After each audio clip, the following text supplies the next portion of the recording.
Hi, good afternoon. Welcome to our webinar. My name is Larry Cretion. I'm the Executive Director of Green Energy Consumers Alliance, and with me is Anna Vandersbeck, who is our Transportation Director. We're going to talk to you today about the Massachusetts climate bill that we're all waiting for. So if you could roll the slides, please. Just a reminder, folks, we're celebrating our 40th anniversary this year. We were founded in 1982. Because we have a lot of people registered, everyone is muted to avoid background noise. If you have questions as we go, you can look for the question in the GoToWebinar box on your screen, and you can pose your question there, and we will address it certainly if at the end, if not before. And then we will send out slides from this presentation and a recording to you by email afterwards. Our organization is a nonprofit organization, as you may know, and our mission is to harness the power of energy consumers to speed the transition to a zero carbon future. And that's what we're all about, and that is what this bill is all about. We're going to talk about the background of the legislation. Anna is going to explain a lot of transportation provisions in the legislation. And I will go through the provisions regarding buildings and electric power, and then potentially next steps. Next slide. First, it's kind of fun to say today that it's now cooler than it's been in about 3 to 4 weeks. The heat wave is over, but there's something that's not cool, okay? And that is that the legislature has delivered to the governor's desk a very strong bill to reduce climate emissions in Massachusetts. And the governor has not yet signed it, and he has to sign it by tomorrow. We are hearing that he is unsure as to whether or not he will sign it. These issues have been discussed and before him for several weeks. He certainly should have a position by now. And many of you have already emailed or called him. I think it's okay for you to call him a second time or email him a second time. But if you haven't done that at all, now is the time. And the phone number for the governor is 617-725-4005. And I think it's as simple as this. You want him to please sign the climate bill. And he knows what you're talking about if you leave that message. And I'm sure he's getting lots of calls, but we need to keep that up. Next slide. Thank you. So here's the background on what we're talking about. Massachusetts is one of the first states in the country to say that emissions within the state would have to decline over time. And that was the Global Warming Solutions Act of 2008 when Deval Patrick was governor. And we have been working under that law. It's a binding law which requires emission reductions. The first important limit was emissions had to fall 25% by 2020. And then in 2021, the legislature went back and sort of did a second version of the law, and they called it an act creating a next generation roadmap for Massachusetts climate policy. And in that one, that bill, they said that in addition to being 25% by 2020, it would have to be 50% by 2030, and we would have to be net zero by 2050. And so that was a great bill, but the work of energy and climate keeps going, and so we were pleased to see that in 2022, the legislature was working on another bill, and so their bill is an act driving clean energy and offshore wind, and that's what we're going to talk about today. This chart shows us the bills that are in play that we're looking for. We generally call it the climate bill, but it's actually House 5060, an act driving clean energy and offshore wind. It is on the governor's desk and has to be signed tomorrow, by tomorrow. It can be signed today and should be. The transportation bond bill has a lot of good stuff that Anna will explain. It's House Bill 5151, and that's on the governor's desk for signature by today. We think he'll sign that. We haven't heard that he won't. The Economic Development Bill, Senate 3030, an act relating to economic growth and relief for the Commonwealth, did not pass the legislative session, and it's still in conference committee. And that had a lot to do with allocation of federal dollars from the American Recovery Program. And that may be passed over the summer in informal session, but we don't know. There's a lot of good stuff there that I think Anna will touch on as well. The focus on this webinar is on the climate bill. So here's the saga of the climate bill. Back in March, the House of Representatives in Massachusetts passed an act advancing offshore wind and clean energy. We like that bill a lot, which we'll go into a bit. It was really, as the name entails, it was really about trying to shape the future development of offshore wind projects, because offshore wind is essential to meeting our greenhouse gas reductions. The Senate then decided to do its own climate bill, and they have one called an Act Driving Climate Policy Forward. They passed that in April.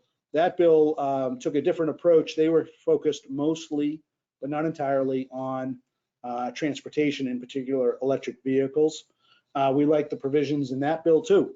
So we were hopeful that if the two sides put their stuff together, we would have a comprehensive policy to help reduce emissions. And they worked for quite some time in what's called the conference committee. 3 members from the House and 3 members for the Senate negotiated. And finally, in July, they produced an act driving clean energy and offshore wind. They sent that to the governor to sign, and he, using his authority under the Massachusetts Constitution, suggested certain amendments to the bill. Then the House and the Senate worked very hard into the weekend of July 31 and sent it back to the governor, rejecting some of his proposed amendments and accepting some. And so that is why now, under the Constitution, the governor has a 10-day deadline for signing the bill. And so it's, that would be tomorrow in order to sign the climate bill. Next slide. So now we're going to go into the details by sector. And so Anna, you take it away and talk about transportation. Thanks, Larry. So to start with, we will sort of set the scene and remind everybody, some of you may have attended our webinar on the Clean Energy and Climate Plan that came out recently, or read one of our blog posts on it. As a reminder, this is the state's plan on how we are going to reach the mandated 50% economy-wide greenhouse gas emissions by 2030. And in that Clean Energy and Climate Plan, the state really laid out what we need to do on the transportation front between now and 2030. And this climate bill is supposed to help set us on the path to achieve those goals. So in the Clean Energy and Climate Plan, the state did the math and said that the transportation sector's portion of those emissions reductions by 2030 is 34%. So between now and 2030, we need to reduce transportation emissions 34% under 1990 levels. The Clean Energy and Climate Plan identifies 2 main paths to do that. One is reducing vehicle miles traveled, or VMT, and the second is rapidly electrifying anything that is on our roads. Specifically for passenger electric vehicles, the state says that we need 900,000 of our 5.5 million vehicles in Massachusetts to be electric by 2030. For context, right now we've got about 50,000 electric cars on the road, so we really need to ramp up adoption to reach 900,000 by 2030. And on the charging front, we need 75,000 public charging stations by 2030. So as we go through the next couple of slides and talk about what is in the climate bill, keep those numbers in mind, because that's what this climate bill is going to try and move us forward, or move us towards. And also, as a sort of a side note, the Clean Energy and Climate Plan also talks about electrifying fleets, particularly medium and heavy duty vehicles, and also making sure that all the charging we do of all these vehicles is smart. In other words, doesn't disrupt the grid, comes at times when it can soak up supply, and doesn't exacerbate any peak demand. So all of these elements are ones that are touched on in this climate bill. So starting with EVs, specifically passenger vehicles, the climate bill does a couple things. So first, it makes it a violation for a car dealership to sell a vehicle that is not electric after 2035. You might have heard us talk and others talk about phasing out gas-powered cars. Massachusetts is committed to adopting the Advanced Clean Cars standards that will come out of California later this year. That will put an increasing requirement on auto manufacturers to sell an increasing number or an increasing percentage of electric vehicles from 2026 to 2035. And that ramp up is supposed to get us to 100% of new car sales being electric by 2035. This provision in the climate bill just strengthens that commitment. So that's one important part of this bill. To support that increased adoption, the bill expands the state incentive program both for EV purchases and creates an EV adoption incentive trust fund. So it both changes what the rebate looks like and also creates a new fund to sort of house it, which we'll go into more detail on in a moment. And then it also requires annual reporting on program participation and a study on cost effectiveness of the state rebate every 3 years. So some of you might be familiar with our current state rebate, the More EV rebate, which if you purchase or lease an electric vehicle, you qualify for a state rebate. That rebate program does have data on its website, but this bill would sort of lay out in more detail what kind of reporting is required back to the public and also to the legislature. And we think all of those things are good things. More specifically, what exactly would those changes to the state rebate look like? So first, they would increase the rebate from $25,000 to not $25,000, $2,500 to $3,500. So right now, the More EV rebate is up to $2,500, and this would increase it. There is some language in the bill that it could be up to $5,000 for passenger vehicles. And another key difference is that it increases the price cap from $50,000 to $55,000. And that is likely in recognition of the fact that supply chain issues have really bumped up the cost of all vehicles. So the state legislature wants to make the rebate accessible to more people by just bumping up that price cap a little bit. The climate bill also eliminates the rebate for plug-in hybrids. So those are vehicles that have a battery that you charge up by plugging the vehicle into a wall outlet, but also have a backup gas tank. This is something that the Department of Energy Resources has been thinking about for a couple of years. And it sounds like the legislature decided that the state dollars that we do have should go to the vehicles that have the biggest emissions impact. And those are ones that are pure battery electric vehicles. One thing that we're particularly excited about is that it makes the rebate eligible for new and used purchases. We know that many people do never buy a new vehicle in their lives. So making that rebate accessible for used car purchases can help make electric vehicles accessible to more people. The bill also adds 2 additional rebates. So one of $1,500 for low-income individuals and one of $1,000 for people who are trading in gas-powered cars. It also authorizes the rebate to be offered at point of sale. So rather than purchasing a vehicle, filling out some paperwork, and receiving a check in the mail a couple weeks later, this would make it possible for people to capture the value of that rebate right at the moment that they purchase at a dealership, which makes a big difference for people who can't shell out an extra couple of $1,000s in anticipation of getting refunded later. So that is another thing that we have been calling for, also in coalition with other groups in the Zero Emission Vehicle Coalition to help make this rebate more accessible to more people. Finally, the climate bill also calls for a new outreach program to make more people aware that this state rebate exists in the first place. And it retains the rebate for medium and heavy duty vehicles, which right now lives under the program called More EV Truck. So these are all good things. We know that upfront cost is one thing definitely holding people back from getting into an electric car. And then the other big thing that we hear about from lots of people across the state is that charging infrastructure is another thing that's holding them back. So people want to see more charging, see charging in more places, and this bill tries to address that through basically three things. So first, the bill creates an interagency coordinating council for the build out of public charging. And this might sound like, oh, great, another council, another committee, what's the point? But we actually think that this is really, really crucial because right now, the various agencies are working or not working on building out charging infrastructure in a way that is not really coordinated or comprehensive or targeted to supporting our EV adoption goals under the Clean Energy and Climate Plan.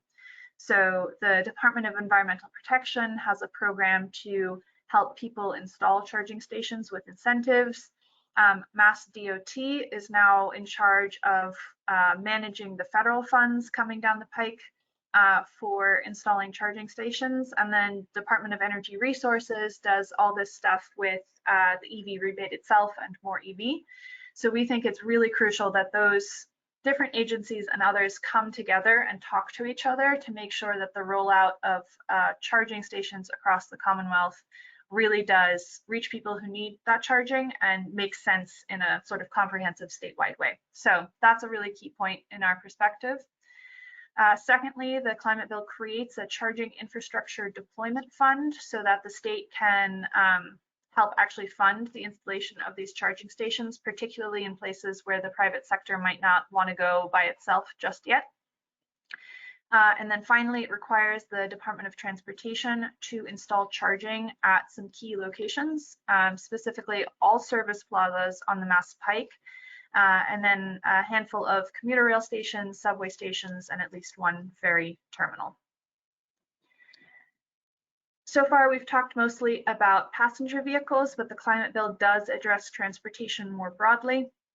It sets a timeline for the electrification of the MBTA. So it requires all new bus purchases to be electric by 2030, and then the entire bus fleet to be electric by 2040.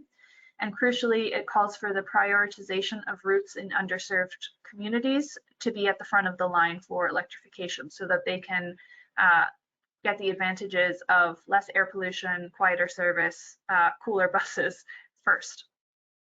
For regional transit authorities or RTAs, the climate bill does not enforce a timeline, but it does direct the Department of Transportation to provide assistance to help those RTAs move forward on fleet electrification. And on school buses, which is something that lots of folks are talking about because of the federal funds on this front, it directs the Department of Transportation, the Department of Energy Resources, and the Department of Elementary and Secondary Education to work together to study school bus electrification and issue a report about what kind of incentives or support are needed for school districts across the state to electrify. There is tons of other good stuff in even just within the transportation bucket in the climate bill, which I could talk for a whole hour, but I do have to let Larry speak at some point. A couple highlights are that the bill directs the Department of Public Utilities to issue regulations on greenhouse gas emissions to transportation network companies, or TNCs, which is the class of companies like Uber and Lyft and Uber Eats and all of those delivery companies, basically. We know that TNCs have increased congestion and spend a lot of time driving even without a passenger. So making sure that that sort of fleet of vehicles cleans up this decade will be a really key part of reaching our 2030 reductions mandate. It also requires better data sharing. So it directs the Department of Transportation to maintain a database of EV adoption so that municipalities in particular can plan charging build out better. So right now, if you're a municipality and you want to know how many people in your city or town have adopted an EV and where they live, it is really hard / impossible to get that data. And having this available from the Department of Transportation will make it much easier for municipalities to plan the build out of charging. So for example, if a municipality wants to put charging stations in public lots or in the public right of way, this kind of data can help them figure out where that would be most useful. And then finally, there is a provision in the climate bill to direct electric utilities to submit time of use proposals with a separate rate for EV charging to the Department of Public Utilities. For those of you who are familiar with our Shave the Peak program, you know that the cost of providing electricity and the emissions impact of any particular kilowatt hour varies a lot during the year, and particularly in peak moments like we've had for the past 2 weeks where demand is really, really high. Anything that we can do to reduce demand has an outsized impact, and time of use rates would allow the utilities to send a price signal that rewards people for charging off peak. So that's something that we fought hard for and hope to see implemented very soon. There are a couple of things that did get cut from earlier versions of the climate bill that we want to call your attention to. One is funding. So the first version that was sent to the governor's desk had $50 million for EV rebates and $50 million for charging rebates. That got cut from this bill and was put instead in the economic development bill, which ended up not passing. So this is something we'll definitely have to return to either in a special session or in the next legislative session to make sure funding gets into those buckets.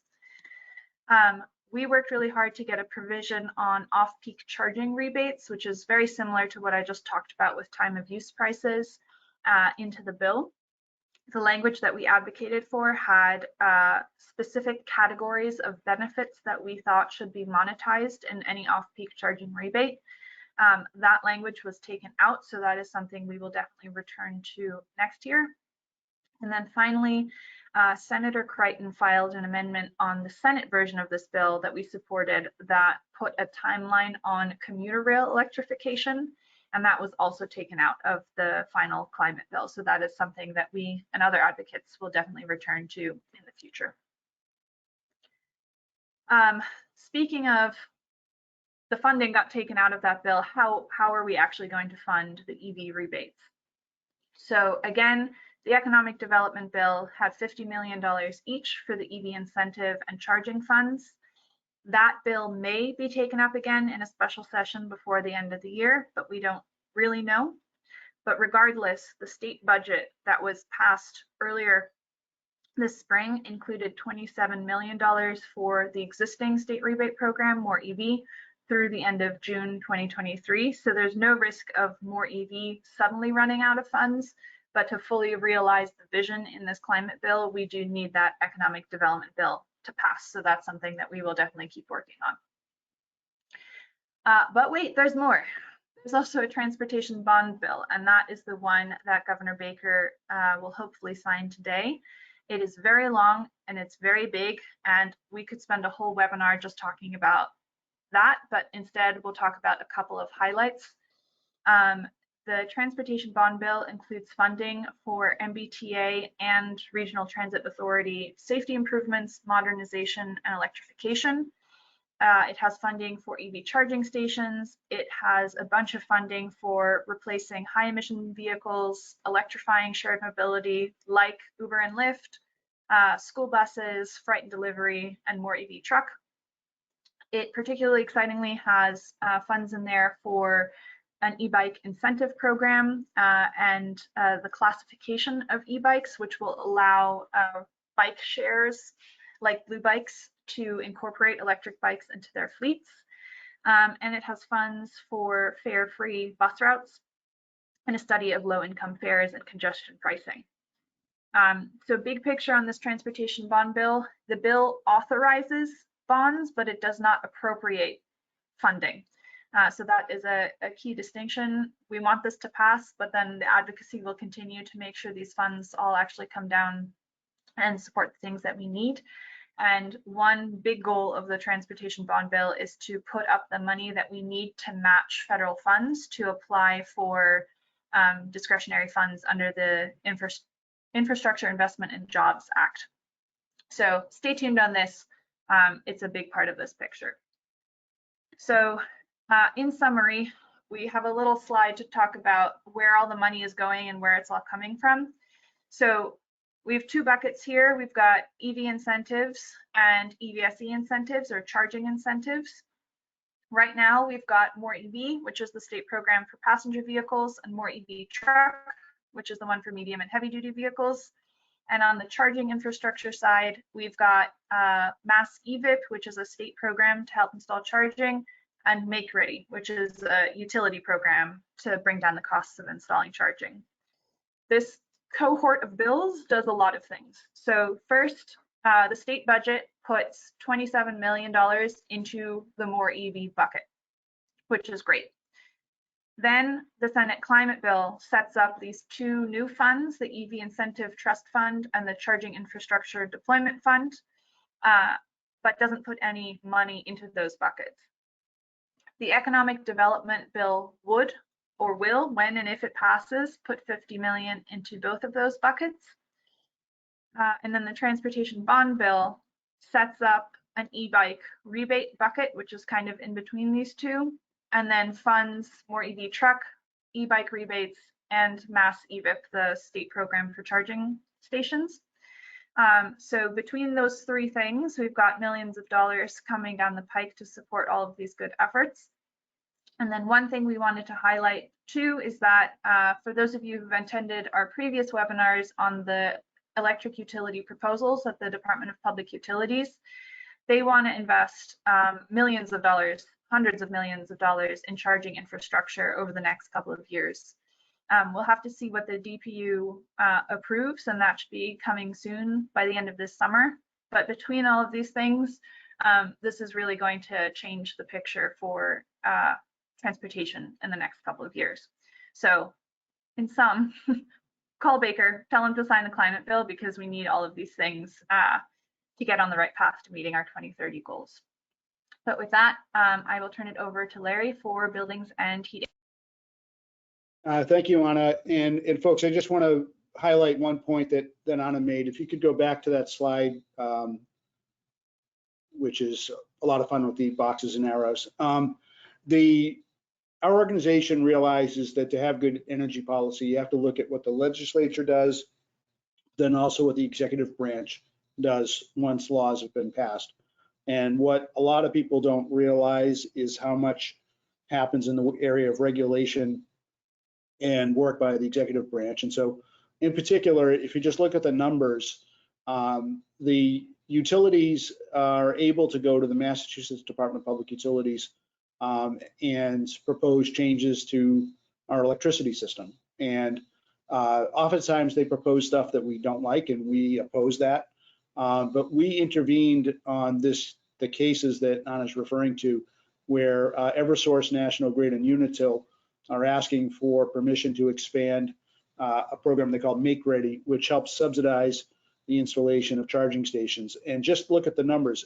It'd be $469 million. I think it's over 3 or 4 years, Anna, which is much bigger than what the legislature is looking at. So in other words, the legislature's already given some approval allowing the Department of Public Utilities to do that. And on top of that, we'll get some money from the federal infrastructure bill. The point being, to have good policy, we've got to put it all together. I just want to highlight the fact that Anna and Mal Skorin have been involved in the helping us intervene. We've had 2 great pro bono attorneys who've represented us, and I think in a couple of months we'll get some results that will make it easier for people to think about how they would charge their car when they're on the road in Massachusetts. Next slide, please. So the building sector is important. In the last few years, transportation and building sector emissions have not fallen significantly or at all, and we have to. And so the last year's bill, the 2021 bill, required the Baker administration to set a target for reducing building emissions, and they're setting a target of reducing emissions 49% by 2030. That's compared to 1990. And so what the bill, this year's climate bill says is that the DPU must convene a working group to make recommendations on how the gas industry can meet that target. And it's important to think about gas. We also have to be concerned about heating oil and propane, but most consumers in Massachusetts heat their homes and businesses with gas, and every year the percentage increases of the people who heat with gas. And so we need to figure out how we're going to phase down and out gas emissions. And that means we have to figure out how do we handle the infrastructure, the pipes under our feet and so forth, and how do we handle people who might be the last people to be on the gas system? Would they have to pay the whole bill of maintaining the infrastructure? It has a lot of complicated questions. The bill says that the group must be convened by October 1st with a report due by July 23rd of 2023. I think that's probably July 30th of 2023. And what's interesting, just to point out the obvious, Governor Baker's not running for re-election, and we will have a new governor. So if this bill passes, it's more of a direction to the new governor, although the group will be convened by Governor Baker. What's interesting is how that would interact with the governor has commissioned a report that's due in December by a group called the Clean Heat Commission. And they've been meeting pretty much behind closed doors for several months, and they will come out with a report. The Clean Energy and Climate Plan, which is yet another document, says that they sort of foreshadowed what we can expect from the Clean Heat Commission. They think that we will see a clean heat standard, and what that means is that every year sellers of natural gas, heating oil, or propane are going to have to meet a clean heat standard, meaning they're going to have to help somebody reduce their building emissions through insulation or heat pumps or some other method to reduce the emissions associated with heating. And so that's it'll be interesting to see how that clean heat standard concept, what's in it, and how that would dovetail with the working group. This is going to be huge over the next several years of how we get to that. Next slide. One thing we like in the bill is U.S. State Senator Becca Rausch put in an amendment to the Senate bill that made it through to the governor's desk, which is requiring electric and gas utilities to report the energy usage of buildings greater than 20,000 square feet. And they would report that to the state. And eventually that data would be published by the state on the web. And that there'll also be special attention to helping figure out how to improve the efficiency of K through 12 schools. Now, by itself, building reporting doesn't reduce energy usage or emission reductions. However, it is the first step. And any good building manager, when they see how much energy they're using, that's how they can figure out how to reduce their usage. But eventually what we'd like to see is this expanded to what's called the building performance standard, which actually says that over time, large buildings would have to reduce the emissions that they cause. And over time, we could start reaching smaller buildings as well. But this amendment starts with large buildings, and we think that's a good step. Next slide. Now, this next slide is very important. The Senate put into their bill and the House agreed that 10 communities in Massachusetts would be allowed to ban new gas hookups. There would be some limitations. And for example, a community would have to meet its affordable housing quota. Hospitals, healthcare, and life sciences would be exempted. And this would essentially be a pilot program for those 10 communities. And by September 2025, the Department of Energy Resources would have to write a report saying how it went. The idea is this is, if you want to imagine this, it's a pilot program. The town of Brookline and several others have stepped forward and tried to have this kind of a policy for their community. And the reason we're flagging this one is what we're hearing, the sources we have, is that this is the provision that Governor Baker is most concerned about. And at this point in the game, though, he does not have the ability to just veto this section. If he doesn't like this section and it causes, he might veto the whole bill. So all the good things that we've heard about so far could be at jeopardy. Our organization supports this particular provision, but just wanted to bring that to your attention that this seems to be one of the main sticking points. On electric power, the House of Representatives had a big preference for doing work in offshore wind, and so they essentially put in a number of provisions that will shape the way that we deal with offshore wind in the future. They really wanted to make sure that offshore wind was a big job creator and that the benefits of offshore wind were going to be enjoyed by a broad base, including communities that have been generally underserved and overburdened. So they want to maximize economic development. They established a $35 million amount of tax credits that could go to offshore wind companies that try to create jobs in Massachusetts. They want to fund the Massachusetts Clean Energy Center, which currently exists, to a much larger amount to support offshore wind. That's another area where we need money to be allocated from the economic development bill. But then there are several provisions. We can have all kinds of offshore wind, and we need that offshore wind in order to reduce emissions. But what the legislature is now saying is that when utilities have to go out and procure more offshore wind, they should have these considerations. First of all, for the first time, the process of procurement would be led by the state rather than by the individual utilities. We like that part. There would be no cap on prices.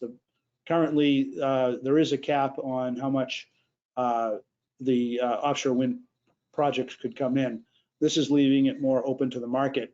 I would say right now we are all seeing all over the world electricity prices rise because of rising natural gas prices, not because of wind power. We're pretty convinced that offshore wind power is going to come in much cheaper than what natural gas is now costing. There's a big element for workforce development and diversity, equity, and inclusion. So a lot of money will be allocated to helping people get jobs in the offshore wind industry. There's a lot of commitment to fisheries and wildlife protection. We want to make sure there are benefits to EJ communities and to low-income communities. What we liked, we actually helped draft the sections that would connect municipal aggregations in Massachusetts, of which there are many, to offshore wind projects. And then there would be project labor agreements, which is having to do with essentially striking a deal with organized labor so that at the very least the projects are built with what's called the prevailing wage. All these issues here, all these circles mean that the projects that bid with good proposals on those issues will be given preference. And we think those are good things to have as a matter of policy. Next. A few other things that regard electricity. They're authorizing the governor to execute a process to purchase up to 1,200 megawatts of main wind power. John Chesto of the Boston Globe wrote an excellent article about that this morning. If you go to the Boston Globe, you can look at that. That is sort of there's a possibility that that could help substitute for the fact that Massachusetts tried to bring in power from Hydro-Quebec, and that project seems to be in jeopardy. So this would be an alternative. There will also be a requirement that the Mass Save program report quarterly on the municipal level, not just in general, National Grid, Eversource, and Unitil, but they're going to have to say, for example, how much is Quincy paying into Mass Save and how much is Quincy getting back from Mass Save? And this is all about equity, making sure that everyone is getting served appropriately. Woody biomass would no longer be eligible to be supported by the Renewable Portfolio Standard. That, in our viewpoint, is a good measure to support public health and environmental justice. There's going to be a study in how to make storage work for a longer period of time. So new technologies that would enable us to get through periods when it's not very sunny or not very windy in order to support renewable energy. On solar energy, There's some new changes. Now you can build more than one array per parcel. That's for large projects. Residents can earn incentives on if they have a big piece of property up to 25 kilowatts. Right now the number is 10 kilowatts. And now if you're a project that is pollinator friendly, you can get more incentives for that as well. Next slide. There are a number of working groups. One is on clean energy transmission. One is on commercial fisheries that would discuss offshore wind, among other things. Another one is on how to modernize the grid. There'd be a grid mod advisory council. All those things are important to our future. Next. The Massachusetts Clean Energy Center was highlighted quite a bit in the bill. You can go to their website today. It's a great state agency, actually, and we think they do a great job. We support providing them with more funding. States like California and New York that are actually ahead of us in terms of clean energy are ahead in large part because they have an agency that is well funded. And so we need to support that. There's provisions that would allow the Clean Energy Center to support renewable energy like it always has, but also nuclear fusion, network geothermal, deep geothermal. They would set up a mass clean energy investment fund, but as Anna said, the funding's not there. There is a commitment to move $12 million into workforce development with a strong emphasis on diversity, equity, and inclusion. And so there's a big theme there throughout the climate bill on making sure we have a just transition to clean energy. Next slide. And we will watch for new legislation this summer or next session that would hopefully tie the funding piece together. And in conclusion, it comes back to Governor Baker, 617-725-4005. And that's what's in the bill. We think the bill is excellent. It's not enough, but we know from talking to the legislators, they're ready to come back. It would be a shame if the governor vetoes this bill. That will set us back 6 months to a year. We'll have a new governor who'll have to come in, and hopefully we'll get to a bill faster than next July or August. But we don't have time to waste anymore. So right now it is on Governor Baker. This is what he signed up for, and hopefully he'll sign the bill. With that, Anna, why don't we start taking, I will add one slide that's very important to us. If you like this webinar and the work that we do, we are a nonprofit organization, and if you could donate to us, we'd greatly appreciate it. You can go to our website, greenenergyconsumers.org/donate. With that, Anna, why don't we, okay, you keep putting up slides that are important for me to say. August 30th, we will do a briefing for you, telling you all about what's in the Federal Inflation Reduction Act and how it affects climate. That's Tuesday, August 30th. We're offering 2 sessions. That bill, as you probably read and heard, passed the United States Senate. It's expected to pass the House of Representatives in the next few days, and it's just an amazing bill. And we're tearing it apart, looking for all the stuff that could help Massachusetts and Rhode Island move forward. Now, questions? Anna, do you want to start taking a look at those? Yes. Thank you to those of you who have been putting in questions in the chat as we went. If you have questions now, definitely feel free to put them in. You should have a little GoToWebinar box that you can use to submit questions. And we have a couple already, some of which we touched on, but might be worth returning to a little bit. One question, Larry, which is for you, is can you talk a little bit more about why Baker is fighting the ability for towns to do a gas ban? Yes, I'm not authorized to speak on behalf of the governor, but I can say that yesterday he made a statement to State House News that he was concerned about how it would impact the cost of building new housing. We do have a big housing crisis in Massachusetts. That's what he said.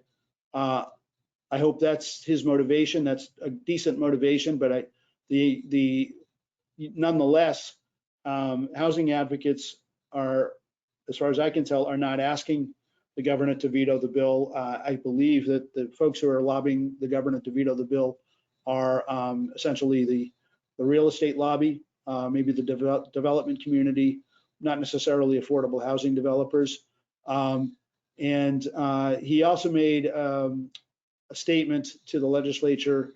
He was concerned that we did not have enough green electricity to justify having new buildings go all electric. And we just, quite frankly, thought that was very specious. When you install a heat pump as opposed to a gas boiler, a gas furnace, the emission reductions are very significant. And over time, we're adding more renewable energy to the grid every day as a result of our state's policies, renewable portfolio standard. A lot of the communities that would be doing the bans on gas hookups are also doing municipal aggregation. And in those communities, they're adding more renewable energy than required by law.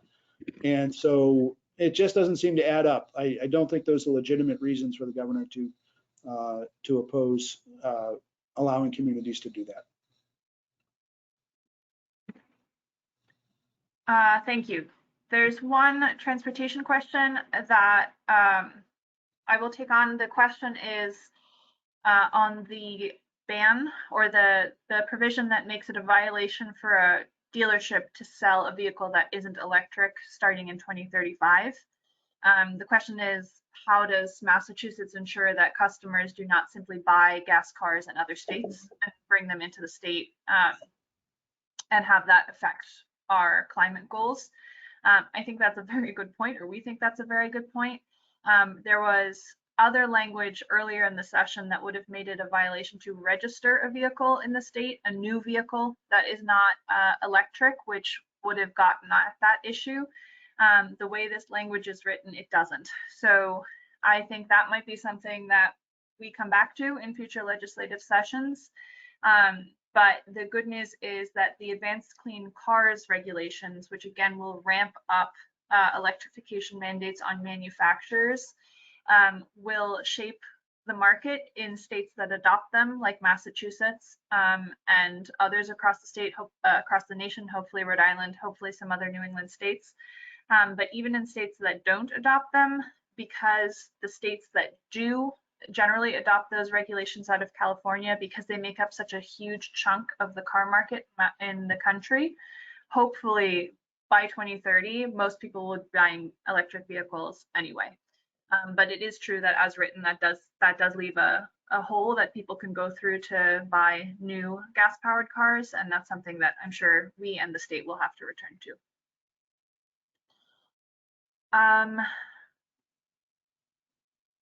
Let's see, there's a question about how or whether the bill addresses the electric grid upgrades that we need, so more solar and wind can be added to the state.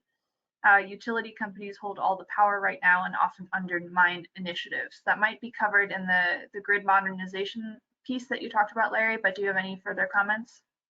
That is the main motivation as to why they're setting up a grid modernization advisory council and trying to make sure that we have an electric infrastructure that can accommodate moving to zero emissions. So that's the attempt of this bill to do that. There's also the Department of Public Utilities is now in the middle of looking at proposals by the utilities to modernize the grid. That's sort of a parallel. So that's going to be a big issue in the years ahead, no question. Then there's two questions on competitive supply, basically one for residential and one for municipal. We'll start with residential. In previous versions of the climate bill, there were provisions to ban the competitive supply market for individuals. What happened to that? We supported that provision, and unfortunately it was taken out by the conference committee. The House and the Senate, I guess, agreed to drop it. It was in the Senate bill. The Attorney General has issued 3 reports showing how consumers who get an electricity supplier other than from their utility or through a municipal aggregation usually end up getting ripped off. They usually pay a lot more, and sometimes there's greenwashing. Sometimes they will buy a product that claims to be green but really isn't. And you can find those reports on the Attorney General's websites. We think it's an open and shut case. We thought the Senate would understood that, and then we thought the House would go along, but no, it got dropped. Hopefully it will get resumed, or it'll be brought back up again in the next legislative session. Another question is, there are a lot of over 200 communities in the state that have aggregations. Quincy and several others are waiting to be approved by the Department of Public Utilities. To me, it's a scandal as to how long the Department of Public Utilities takes to approve a new community becoming an aggregation. And we don't know that there's money to increase funding for the Department of Public Utilities, or sorry, there's nothing in this bill that would do that, that's for certain. The Department of Public Utilities hasn't even said that it's a question of funding for them, but it may be funding is the problem. But we thought that the Senate and the House were actually going to put in language that would require the department to expedite approvals better than what they've been, but we didn't see that language either. So hopefully that will be addressed in 2023. Larry, there's a couple more questions on buildings and heating. Take your pick, or I can. Yeah, I could see those. So one question was, how many buildings are 20,000 square feet and above are not located in Boston and Cambridge? And the reason you're asking about Boston and Cambridge is because both of those states, both of those cities have current ordinances that require energy usage to be reported by large buildings, and for those large buildings to reduce their emissions over time. And so what we're seeing here in the climate bill is an attempt to sort of make what's happening in Boston and Cambridge go statewide. I do not have a number on how many such buildings exist. That is a project we're working on here. And I know a staff person and an intern who will be looking at that. I don't know if that number has been produced, but it's a lot. And we think that it's going to be one of the essential elements. You know, we can ban gas hookups and require electrification on new construction, which we think makes sense to do, because in order to get to our ultimate goal. But in 2050, something like 70% of the square feet of built space is already existing today. And so in order to get to our greenhouse gas reductions, we have to look at existing buildings, and that's where the building performance standard comes in. So that's a good question. Don't have the immediate answer for that. Another question was, what about geothermal mandates for new structures if possible? And there is no mandate for that, but I think what we're looking ahead to is if 10 communities were allowed to ban new gas hookups, I think a new building could look at either air source heat pumps or ground source heat pumps, otherwise known as geothermal. Additionally, a building performance standard could encourage a large building to think about going to geothermal or to air source heat pumps. And then third, if there's a clean heat standard, which is not in the climate bill, but could come out of the Clean Heat Commission and could be adopted by the next governor, that could be the kind of policy that would drive more air source heat pumps and geothermal. I see one question that just came in on the commuter rail provision and asking specifically why that was taken out or what the opposition is. I'll say that my understanding is that legislators felt that this had not been studied enough, that it was not clear enough what it would cost. And that's why in the transportation bond bill, one of the many sort of transportation provisions in there is funding to study what the electrification of the commuter rail would look like on a short, medium, and long-term basis. So it just got sort of turned from a mandated timeline into a study, which may lead to a mandated timeline later. But that's something that I think legislators felt needed more background. Anna, there's a question. Is it realistic to foresee a time when businesses, industries, and residences can transition from heating with gas? I'll try to answer that in a couple of different ways. First of all, the evidence that we're seeing is that new construction can adopt air source heat pumps or geothermal with an upfront cost and with operating costs that are competitive with gas, and that can allow the building owner, whether it's a home or a business, to function quite well, and that technology and the economics of that are getting better all the time. I think, again, there needs to be incentives. This bill encourages that sort of development. Again, on August 30th, we'll be talking about the federal legislation that will make that more possible. There's a lot of incentives for alternatives to fossil fuel heating in the federal bill. But then the other point is, we just have to adopt electrification for building and transportation in order to get our emissions down to the level that we need to have the planet on a stable path. We have to hit 50% by 2030 in order, all across the world, in order to keep global temperatures from rising much further than they should. And then we got to keep that up. We got to keep reducing emissions, because we're headed to maybe 2.5 degrees Celsius above historic temperatures, by 2050, and it's just too damn hot. That's not a way to have to support life on this planet. And right now we're already at maybe 1 to 1.5 degrees Celsius above that level, and so we've got to start looking towards electrification. Then it's the law. I guess that is our Massachusetts climate law says that, and so now the question is, how do we apply what we know in terms of policy, technology, and markets to get there? That sounds like a good way to end this webinar. I think we hit most of the questions. If not, you can email us right there. It's on the slide.